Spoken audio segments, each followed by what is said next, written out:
Welcome to the Clear Brand Academy podcast, where we take the mystery out of marketing and help you get more leads and sales with a clear brand and proven marketing tactics. I'm your host, Ryan Alexander Toth. Today we are talking about marketing strategies, and today it's just me. So what we're going to be going through today is putting the pieces together. Josh, my co-host, and I have been talking through the three main parts of marketing: build memories, maximize availability, and reach the market, each kind of on its own. And today I'm just going to walk you through how to use this information to create a clear brand strategy for your company so that you can grow your business. Now, I want to acknowledge a couple things. If you've been listening to these build memories, maximize availability, reach the market, we've structured this a little bit differently from the way that a lot of marketing agencies are talking about creating strategies and going about marketing. And so I know that it can kind of be hard to wrap your head around, especially if you're inundated and you've gotten deep into a lot of the common marketing ideologies, such as things like sales funnels. So I just want to acknowledge that up front. In general, we don't really have a problem with these other things. They're all going to help, at least somewhat. But we've also been working on creating kind of the ultimate strategy, the one thing that covers all of the bases. And this is why we've been focusing more and more on asking the right questions. Rather than just showing up with a one-size-fits-all strategy, what we're interested in is coming up with a system and a process to get to the right strategy for any company. And I believe we're pretty much there with this framework. We are always learning. We are always growing. And so, 5 years from now, I do anticipate some minor tweaks and changes and things. But our basic principles with this have been, if we can ask the right questions, then any company can take those questions and answer them for themselves and end up with a solid strategy. And so we're going to go through that today. So again, I'm going to be talking about the three parts of marketing: building memories, maximizing availability, and reaching the market. I'm not going to go outrageously in depth to each of those because we have an individual podcast episode for each of those categories. Today is just going to be full strategy. You listen to this, you have a pen and pencil if you're able to. If not, if you're on a jog or you're in the car or something, just do what you can, maybe come back to this. But we're going to be walking through how to create a strategy for your company. Now, these strategies are also going to go a little bit further outside of where you might be seeing your previous strategies end up. And that's because when we ask the right questions, we leave room for more creativity and more flexibility in the answers. So, quick recap: building memories. We want to start with building memories, and I'll tell you why as we go through the strategy. Then we're going to be moving into maximizing availability, and then we're going to be moving into reaching the market. I will give a short description of each of those, but if you have a need to go here more in depth, go to some of our previous podcasts. So we're going to start with building memories. Now, the basic concept here is people buy from the companies that they remember and that they are thinking about, right? Now, to be thinking about you, they got to be remembering you, which is why we've really just condensed this into building memories. It's all about memories. Now, we want to start here because when we get to maximizing availability and reaching the market, every single thing that we do has the potential to build memories if we do it right, if we've prepared by starting in the build memory section. So while we're here, the marketing technically isn't starting. We're not doing much outreach at this point. We might be modifying the website a little bit, but that's on purpose, right? Because if we do this first, then everything else that we do matters more. It's more effective that way. It's also more efficient because when you're maximizing availability, if you are simultaneously building memories, you're getting a bigger bang for your buck. If you have failed to do this build memories section before you get to maximize availability, you're going to be there's going to be more marketing waste. You're going to be wasting a lot of time and effort and energy on those activities. So how are we going to build memories? There's two main parts to building memories. And you'll notice that there's even a small tweak since we did the Build Memories podcast episode here, but we've tweaked a little bit so that we're focusing on two things. One is story and one is design. Now, we made this small tweak because what we've realized is we've been talking about uses in the memories, and uses are something that we're going to be talking about throughout this whole process here, but it really is impacted by story and design. So if you don't know what I just said because you didn't listen to the Build Memories episode, that's fine. You can kind of forget about it, right? If you listen to the Build Memories episode, I'm just clarifying this so that you can understand this small difference. For now, though, we're going to be focusing in on story and design. So the reason why we care about story is because one of the best ways to do your marketing is to elicit emotions. When we elicit emotions, we connect with people better. Data shows that facts and figures light up 2 parts of a person's brain. Story lights up 7 parts of a person's brain. Story is also where we get these emotions from, right? This is why we go to the movies. We go to the movies because we want to feel alive, right? We want to feel these things, and stories are able to do that for us and with us. And what we've seen in research on things like video ads is story does a better job of connecting people. It does a better job of getting noticed. People actually pay attention to your ad, and it's a better job of being remembered because it's been noticed and it elicited these emotions. Now, we want to be specific about this. This isn't just some kind of a clever voiceover. In fact, research on video ads says that people don't like voiceovers. They want to see this story being told. I love this. If you go to YouTube and Google Volkswagen Darth Vader commercial, it's fantastic. It tells us it's the story of a kid who's wearing a Darth Vader costume. He's going around trying to use the Force. Nothing's working, of course. His dad gets home from work, comes inside, and the dad goes to say hi, and the kid says, no. I got to go try the Force on your car, right? And the kid doesn't talk throughout the whole thing. In fact, there's no words. Dad goes inside, says hi to the mom. The kid goes out to the car, and he's, trying to use the Force on the car. And the dad has a little button on his key fob, and it turns the engine on. And the kid, whoa, the kid's just, did I do that? And it's this moment of, you can do that too. You can be this dad. You can have an experience like this with your kids. And that's always stuck with me. That was 10 years ago. That was when not all key fobs had a remote start button. Pretty impactful though. And that's what we're talking about with story. It's not just a list of here's our features, right? Volkswagen could have said, look how cool our car is. It has a remote start button. But instead they decided to tell a story. And so we want to be telling stories in our marketing. And we're going to start here because we want to be editing or auditing your story and your message. Because when we get into the availability and the reach sections of your marketing strategy, if we're telling a story, everything's going to do a lot better. So we want to audit this. Are you telling a story? What is the story that you're telling? We've got a way to do that with ClearBrand Academy. There's other frameworks out there. There's storytelling books. There's screenwriting books. There's multiple books out there on how to tell a story with your marketing. Lots of resources for this. But it's vital. It's huge in getting the biggest bang for your buck in your marketing. So that's where we're going to start. What is the story we're telling? Right? That's this big question. In fact, I skipped the question for building memories. So let's go back there. This is the overall question for building memories is, how can we repeatedly get noticed with a clear story and our distinctive design? That's the big question for building memories. How can we repeatedly get noticed with a clear story and our distinctive design? So in that story section, we're going to be auditing.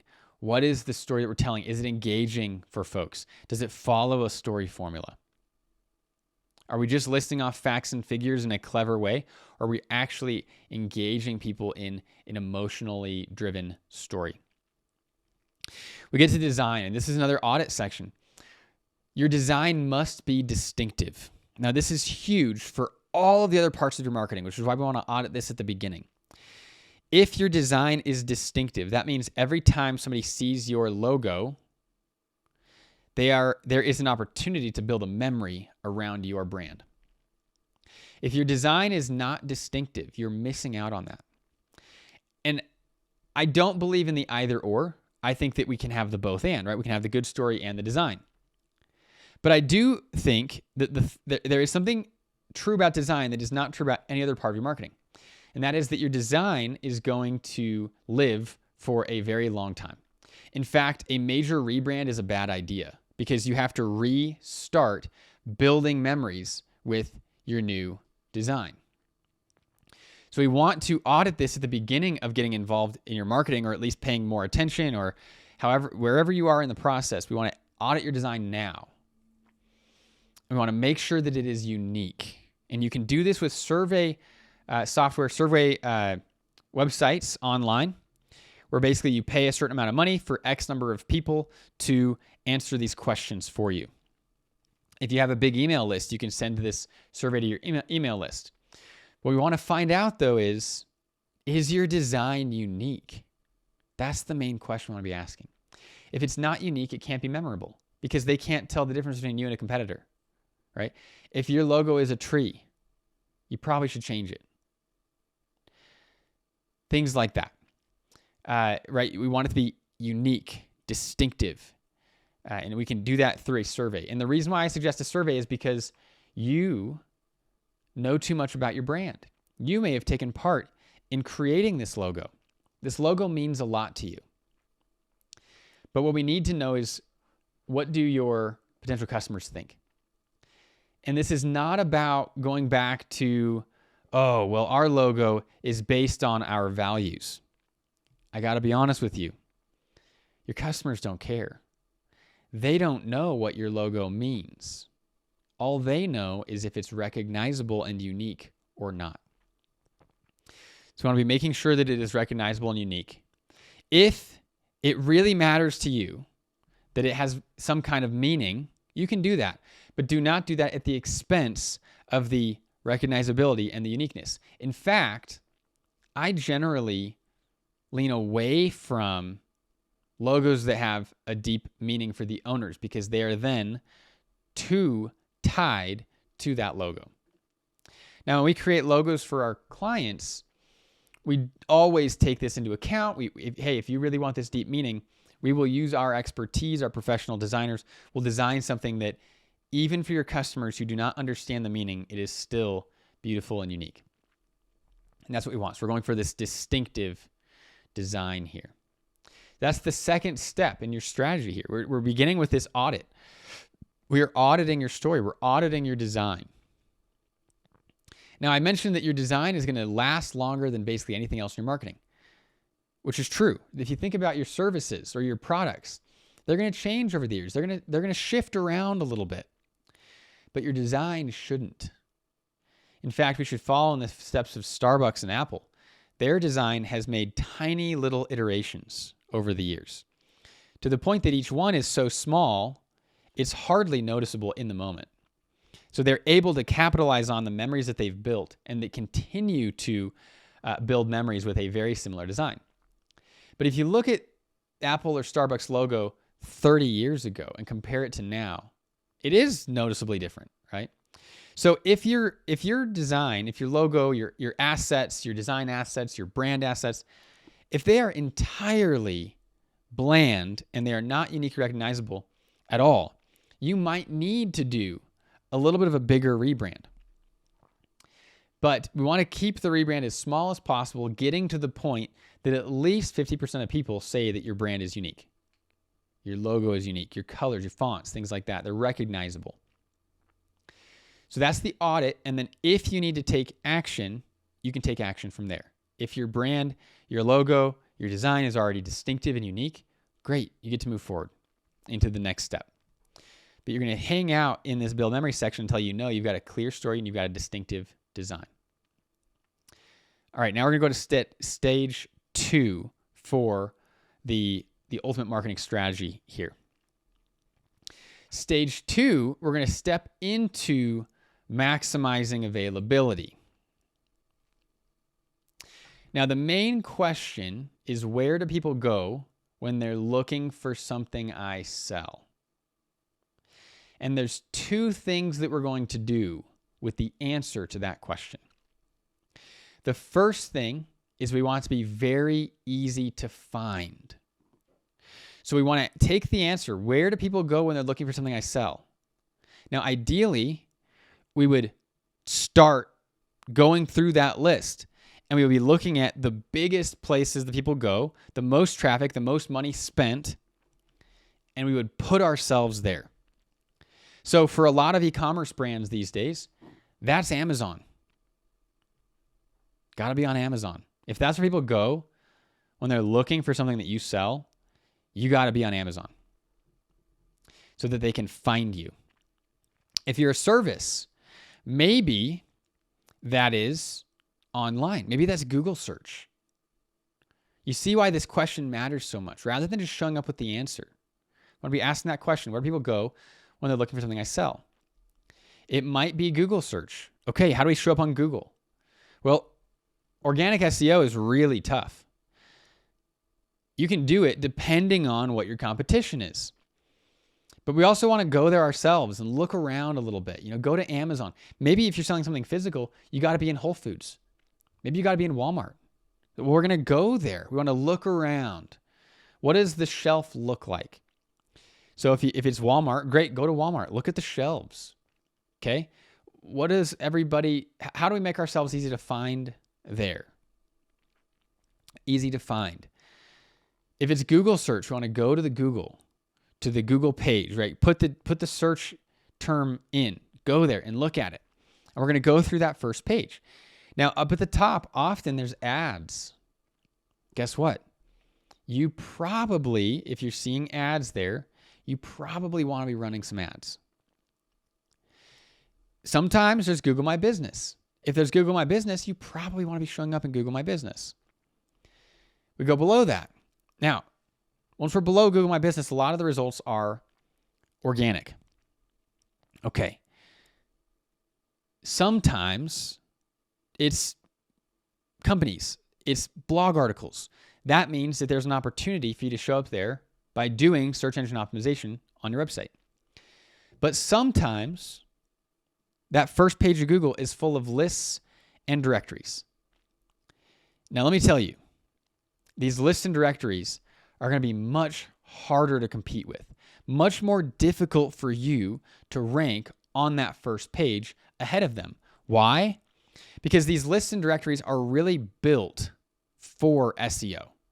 They are the heavyweight champions, right? They are where they are because they have these systems and processes where when you get on that list, you are required often to put a backlink to that site. So they're building in a whole bunch of search engine optimization, and it is going to be very difficult for you to compete. So what are we going to do instead? Well, we're going to get on those lists and directories. And this is why I want to start with that question. Where do people go when they're looking for something I sell? And we're going to go there, and we're going to make sure that we are very easy to find. That's the first part of maximizing availability. Then the second part of maximizing availability is making sure that we are very easy to buy. So what does that mean? That means, one, we got to be competitive. On Amazon, for example, people have a lot of options. So if the answer to that question is, well, they go to Amazon, so we got to be on Amazon. We got to be easy to find on Amazon. Now, how to be easy to buy? We got to be competitive. We got to have similar features as our competitors. We got to have a similar price as our competitors, right? Even if we've decided to sell our services or products for a little bit more, the value's got to be there. The truth about marketing that a lot of folks forget is that we are all in competition. This is not just a void. Customers are not falling out of the sky waiting for us to catch them in our big marketing basket. No, we're in competition. So you got to look at what our competitors are doing. We've got to make sure that we are being competitive. Our pricing is competitive. Our features are competitive. That's a big part of being easy to buy. Another thing, what happens if on Amazon, for example, one product has that subscribe and save option and you don't? You've just made yourself harder to buy. If your competitor has the subscribe and save option, you should probably have the subscribe and save option, right? Same thing with services. How hard is it to schedule a call with your team? Do you have your phone number listed on the site? Do you have easily accessible forms? Is it easy to schedule a call with you? This is being easy to buy. If somebody is looking at 3 or 4 of your competitors and they can't figure out how to schedule a call with you, they're just going to go to your competitor. It's got to be easy to buy, super easy to buy. So that's the second part of maximizing availability. And again, this is why we're asking these questions. Rather than just showing up with, you've got to do Google ads. Hey, if people go to Google search to find products or services like yours, and there are Google ads there, you should probably be in Google ads. But if you don't have any competition at all, or if people don't go to Google to find what you sell, you probably don't need Google ads right now. Now, we're going to have a phase 2 to all of this. So we'll come back to maximizing availability a second time. But for now, we want to just start by being easy to find and easy to buy. Great. Now let's move on to the third main step in this marketing strategy, which is reaching the market. Now, the main question we're going to be asking for reaching the market is how can we get noticed by people who might buy? Now, we view reaching the market as kind of the yin-yang with maximizing availability. Availability is being where people are looking. It's them going to you. And you've got to be there so they can find you and buy from you. Reaching the market is you going to them. Now, here's why. Let's say that you sell Lucky Charms, okay? First, Lucky Charms, if it wants to get bought, it needs to be in the grocery stores, right? It's got to be in Walmart. It's got to be in Safeway or Albertsons or whatever is in the area. Because if somebody cannot buy, if you're not at the grocery store, people can't buy from you. Okay, that's good. That's a great start. Awesome. Glad we're there. But what if Lucky Charms is available and Cinnamon Toast Crunch is also available? And let's say that Cinnamon Toast Crunch is running ads during commercials, right? Commercial ads on TV in between, during children's shows. What that means is a lot of kids are now seeing Cinnamon Toast Crunch. They're thinking about Cinnamon Toast Crunch. And then when they go to the grocery store, they decided they want Cinnamon Toast Crunch before they even got there. So Cinnamon Toast Crunch still needs to be available, but they just beat their competition because their competition is already aware of them and already thinking about them before they even got to the point where they can buy or they're making that purchasing decision. Now, this is true for services as well. So let's talk about an accountant, right? If I'm an accountant, I've got to make sure that I'm easy to find and easy to buy. But if I can also get in front of people before they go search for an accountant, they're already thinking about my company. Now, there's a big risk here. The risk with the reach the market part of the strategy is marketing waste. Reaching the market, going out to your customers, is going to be a major part of any strategy that is going to grow a company. But it also comes with more marketing waste. If you're displaying YouTube or Facebook or TV ads to get in front of people who are not actively searching in that moment, you're just getting in front of them, you are also getting in front of a lot of people who aren't ready to buy right now. They might not even be ready to buy ever, right? You think about commercials for diapers on TV. Yeah, a lot of parents who are buying diapers watch TV, okay? There's a lot of folks who are not currently buying diapers who also watch TV. And so this is part of reaching the market that we must accept. There will always be some amount of waste when we're reaching people. So what is our focus here? Now, this is where a lot of marketing agencies and gurus are talking about a target audience. Hey, if you can get really specific and target the right people, there's less waste. That's the basic idea. Now, it's kind of true, but there's a problem. And that problem is 50% on average across companies in every country, every industry, on average, 50% of a company's sales come from the light buyers. Now, we went pretty far and deep into this in those previous podcasts that I mentioned, so I'll kind of summarize here. But if you think about Harley Davidson, for example, and we think about who's that target audience, right? It's the bearded guy with the tattoos, with the leather biker jacket, who lives and breathes Harley Davidson, right? That's the target audience. That person makes up 3.5% of Harley Davidson's sales. 40% of Harley Davidson's sales are made up of people kind of like me. They don't really have the biker tattoos. They don't have the leather jacket. They don't really care which motorcycle they ride. 40% of sales come from those people. Now, I don't know exactly what that looks like in your industry, which is why I want to be asking these questions.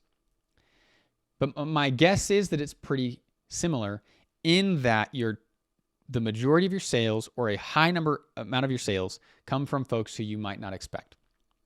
Coca-Cola. 50% of Coca-Cola's sales, if you look at a year-long range, 50% of their sales come from people who buy 1 or 2 cans per year. Just let that sink in. I would never think to target those people with this target audience, this specific advertising. But 50% of Coca-Cola's sales come from those people. Now, man, before you reject this, just think about this, let this sink in. It's very likely that the same is true in your industry. We call these people light buyers. On average, 40 to 60% of sales come from light buyers. So as we're reaching the market, we actually want to be targeting the light buyers. The reason is heavy buyers, the people who buy a lot of stuff from you, they will also see the advertising to light buyers. They're in the same places as the light buyers are. So when you target the light buyers, you are getting the heavy buyers as well. But if you target the heavy buyers, you're probably missing out on the light buyers. And if these numbers are anywhere close for you, what that means is you're probably missing out on 50% of potential revenue. So as we're reaching the market, this is mostly about advertising. It's going to them. It's getting in front of them. As we're doing this, the place that a target audience, that a specific targeted ad set comes in is for our limitations. If we have a limited budget, it would probably make sense to focus in on a specific geographic area, maybe where your offices are. It would probably make sense to see if we can get a little bit more specific, but we don't want to go too specific because we would be missing out on the light buyers. Now, phase 1 of the reach the market strategy, we want to be getting in front of as many people as possible who might buy once. Okay, we call this all users. This is the first part of reaching the market. We want to reach all potential users. Now, why we want to reach them once is because the highest conversion rate happens on the first time somebody sees the ad. Now, I'm going to pause here because this is a data-driven sentence. We have seen research on this. We have experimented with ads for ourselves and for our clients with this as well. And there's a really easy way to check this. Okay, I'll get to that in a second. But again, it goes against what a lot of marketing gurus are saying. So I just want to pause and let this sink in for a second, because this is what the truth is, even if it's a little bit harder to feel good about. So the gurus are saying people have to see your ad 7 or 8 times before they take action. Now, if that was true, then what we would see on Facebook ads, for example, is almost no engagement at the beginning. But then as the frequency increases, frequency is the number of times each person has seen your ad. As the frequency increases, we would see an increase in engagement, right? We would see almost no responses, clicks, lead forms, whatever it is that the action that you want people to take with your ads is. Let's talk about clicks for a second. We'd see almost no clicks on the first one. But then as the frequency increases, we would actually see an increase in that engagement. We see more clicks. Man, we get to 8 or 9 or 10, and we're seeing way more clicks than we are on the first ad. But that's not what we're seeing. In fact, I encourage you, if you don't believe me, go do this with your own Facebook ads. Now, they got to be good ads to start with, right? People don't respond to bad ads in general, so keep that in mind. But a good ad, what you're going to see is a curve. And on the left side of the graph, you're going to see it's really high engagement. That's the first frequency, right? The height of the graph, the height is going to be the amount of engagement, the click-through rate, and then the y, I think this is the x-axis is horizontal, right? So as you go from left to right, you're going to see that's the amount of frequency. So as the frequency increases, and I'm encouraging you to do this because you will undoubtedly see this with your ads. As the frequency increases, the engagement decreases. And it's kind of this sloped curve, right? So we see this really high engagement, really high click-through rate at that first frequency. And then as the frequency increases, we see the click-through rate goes down, down, down until it kind of levels out pretty close to 0. Okay, go do this yourself. And that is the exact graph that you're going to see with your ads. Now, this one single graph disproves the frequency idea, right? If people need to see your ads 7 or 8 times in order to take action, we would see the most amount of action is taken after 7 or 8 times. But we do not see that. The most action is taken on the first time. So what we want to do in our reach the market strategy is we want to reach all potential users once. That's where we start. Now, again, this is based on budget limitations. We want to start there. Get as broad as possible, get those light buyers once. That's where we start. Then we're going to come back to this. We're going to go back through it and we want to space out our frequency based on buying behavior. Now, we're going to space out the frequency because not everybody's ready to buy today. So that first time that everybody sees it, you're getting in front of everybody who might buy today. Typically, it's 5% of the market or less. 5% of people who might buy from you sometime, they might buy today, right? So 95% of people who might buy from you over the course of the next year, they're not going to buy today. Well, they might buy next week. They might buy the week after. Now, this is what frequency is for. We want to show up fairly spaced out, maybe once a week, once every other week, maybe even once a month, depending on how frequently people buy things like what you sell. We want to space it out so that we are showing up on a fairly regular basis and getting in front of everybody again, so that at that point, the people who are ready to buy on that day, or maybe within the next week or two, they've seen you recently. They're thinking about you when they go to buy. Now, that is where frequency comes in. And this is where that myth of frequency is from. People do see engagement a few, 3, 4, 5 times down the road. It's not because somebody saw it 3, 4, 5 times. It's because on that day that they saw it, that 4th or 5th time, on that day they were ready to buy.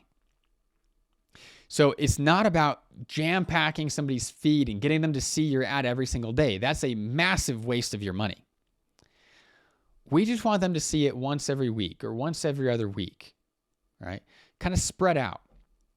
Because if they've seen it recently, they're more likely to buy from you if they're ready to buy. So it's really about the timing that they see your ad in their own life, rather than the number of times that they saw your ad. So phase 1 of reach the market is to get in front of as many people who might buy as possible once. And then we're going to start layering in this frequency, but not overdoing it. I saw somebody who he was convinced of his strategy, and it was people in his so-called funnel had seen his ad 77 times. Now, I don't know about you.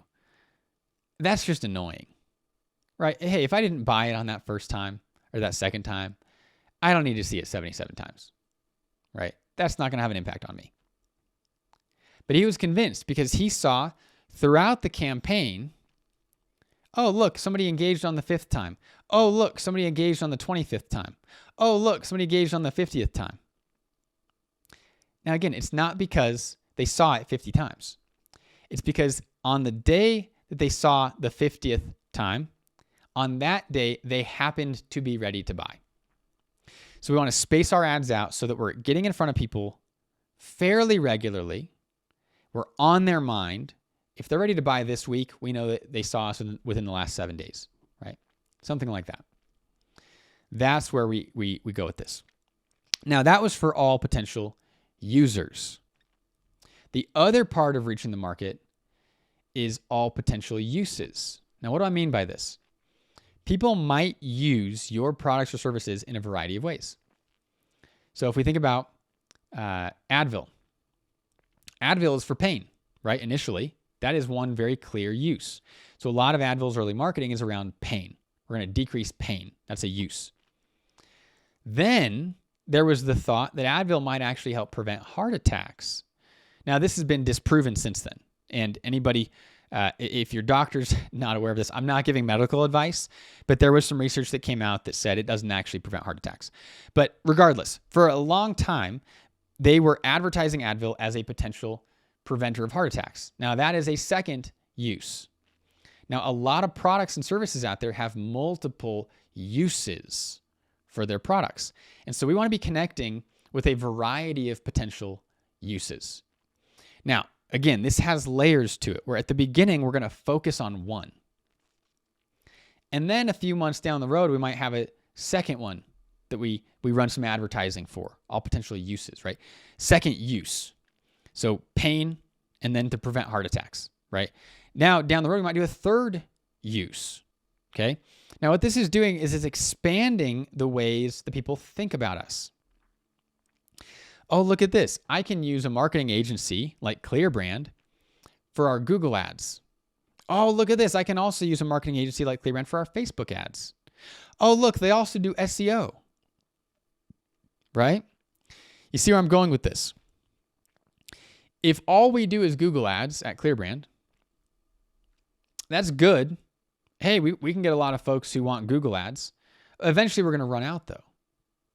But then if we add in Facebook ads, well, we've just expanded our potential target market. If we add in SEO, we've just expanded our potential target market. And so this is actually how we became a full-service marketing agency. We started off doing websites. That was it. We noticed, hey, a lot of folks really want some ads after they want websites. Great, let's add some ads in. Great, now we'll build a website for you, and then we'll go do your Google ads. Oh, look at this. People who want Google ads also want Facebook ads. So we've continually expanded the uses for our services. And this has also expanded our potential audience, which also expands our revenue. Now, uses can also be locations. Now, think about this for a second, right? Let's say you're a landscaping company in your city. You start off in this one little city. Eventually, you're going to run out of folks to sell to. You're never going to get 100% of the market. You're always going to have competitors, right? You can get to the point, though, that you've really got a diminishing return. You're not really growing in your city much. So what's one of the ways to grow your company, to increase your revenue? Well, add a second city. That's another way to expand your uses, right? Now, this is not always about expanding the services or the products that you offer. It definitely includes that. But it also might be like what Advil did, where it's the exact same product, but now you have two separate uses for that exact same product, right? So multiple ways to think about this. But with our reaching the market, we actually want to be expanding both of these. We want to reach all potential users, and then we want to see if we can find more users. And we're partially going to do that with our uses. We want to figure out all the uses for our current products or services. And then over time, we actually want to add more potential uses to our products and services. And that will also increase the number of users might have. And this is how we're going to increase our revenue over time. So reaching the market is a massive part of any successful marketing strategy. Getting out there, reaching the market with all potential users and all potential uses. So we made it through the three main parts. We audited our story and design to make sure that we're building memories in everything else that we do. Went through maximizing availability, being easy to find and easy to buy. And then went to reach the market. We're getting in front of people who might not be actively searching for us. Now we're going to go back through the three. And we're going to continually repeat this cycle. Want to make sure that our story is clear. Hey, if we added in a use, let's make sure that the story for that use is clear, right? Let's double check that our story is connecting with our customers, right? And this is great. As you have more customers, as you expand your reach, now you're able to do additional surveys about building memories, such as you can survey a percentage of the population in a certain area. And you could say, hey, how many of these people actually know we exist? How many of them recognize our logo? This is building the memories, but it's also a way that we can audit the effectiveness of our availability and our reach. So we're learning, are we building memories? And then we go back into maximizing availability. If we're in grocery stores, hey, are there some more grocery stores we can get into, right? If we've targeted a few keywords on Google search, wow, are there more keywords that we can target on Google search? Can we expand the areas that people can find us? Can we make it even easier for people to buy from us? We go back to reach. Same thing. Okay. Have we actually reached all users? Well, maybe not. So let's jump back into that. Have we made it clear what our uses are? Is it time to add a use, right? And then we go back to building memories. And you can see how this flows from one to the other in a flywheel type of methodology. Now, the flywheel comes from Jim Collins. He talks about this for businesses. A flywheel is a big metal disc, and you push it, and at the beginning, it's really, really slow. There's no momentum there. But the longer you keep pushing it, it builds momentum over time. And that's what we want to do with your marketing. So when you go through the cycle the first time, if it's a company that's just getting started, it's going to be pretty small, right? Maybe building memories, it's a brand new logo and nobody knows you exist. It's not even worth doing a survey of if people have heard of you yet, because nobody's heard of you. You're brand new. But we do want to do the survey of if you're unique.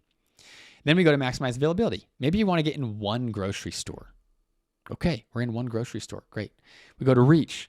Can we reach the people in this area that live around the grocery store? That would make sense. Okay, now let's go back to build memories. Now let's do a survey of that area. How many people know we exist? Oh, 43%. Okay, sounds like we got some more work to do, right? Are we recognizable? Let's double check that we're recognizable with those folks who do know that we exist. We go back into maximize availability. Okay, let's go look at those store shelves. Okay, are we easy to find? What shelf are we on? Are we at eye level, right? Does our packaging stand out? Are we easy to buy? Does our cost compare to our competitors? Go back down to reach. Okay, can we hit all the users in this area again? Can we make sure that 57% that didn't know we existed on round one, can we get in front of them now? Right? And you can do this exact same thing with services. You can do the same thing with online courses, all sorts of stuff. But this is that cycle that we want to get ourselves into. Constantly building memories, maximizing availability, and reaching the market. And as we engage in each of these things, we're not going to stop building memories, and we're not going to stop maximizing availability, and we're not going to stop reaching the market. We're going to start by one, and then the next, and then the next, and then we're going to be doing them all simultaneously. All right, we're just going to be going through this loop, through this flywheel, over and over and over. And that's how we slowly expand ourselves, right? Increasing our availability. Maybe there's a point that we're going to get into a second store. We're going to get onto more keywords on Google. We're going to add Amazon. We're going to add our own website so people they don't have to go through Amazon. Things like that, right? That's this availability. Where are we available? Now we're going to go reach more people. We're going to expand our target audience, right? We're going to go through this over and over. So that is the clear brand marketing strategy. And it is also where we're going with our flywheel. We've talked about the flywheel months ago on the podcast. And this is actually beginning to replace the old flywheel. The reason is this encompasses everything that was in our old flywheel, and it goes out beyond it. The old flywheel we had would never have included billboards, but this allows for that, right? Maybe people that you got a freeway that a lot of folks drive on, maybe it would make sense for you to be on a billboard. We want to be open to that. That's why we want to ask the questions rather than just showing up with the answers. So these questions, this framework here, this flywheel allows us to go to the places that our marketing needs to go.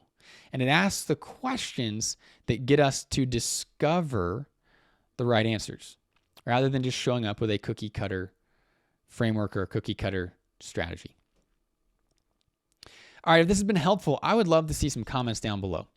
If you've got thoughts or questions, throw a comment down there. We check those. I'd love to respond and hear what you're doing. What's worked for you?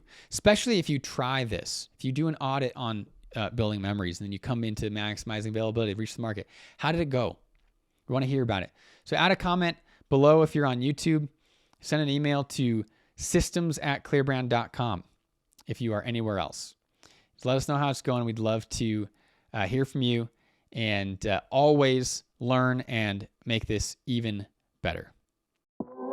Thanks for listening to the Clear Brand Academy podcast, where we take the mystery out of marketing and help you get more leads and sales with a clear brand and proven marketing tactics. If you liked this podcast, please leave a review on Apple Podcasts or wherever you listen to podcasts. If you'd like to outsource your marketing to our team, go to clearbrand.com.